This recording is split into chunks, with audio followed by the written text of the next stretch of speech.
Downy and hairy woodpeckers are similar enough to be easily confused. This is a young male downy.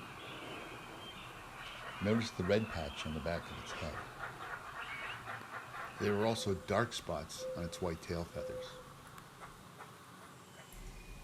This is a female downy.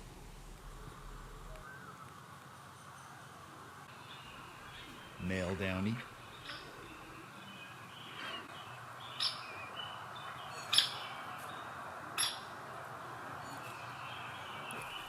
Whoa, look at that. This is a hairy woodpecker. Let's see that again in slow motion.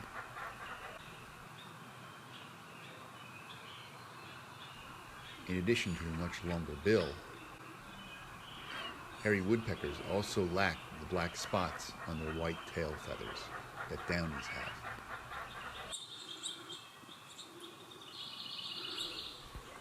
These birds are more easily distinguished, obviously, when they're seen side by side.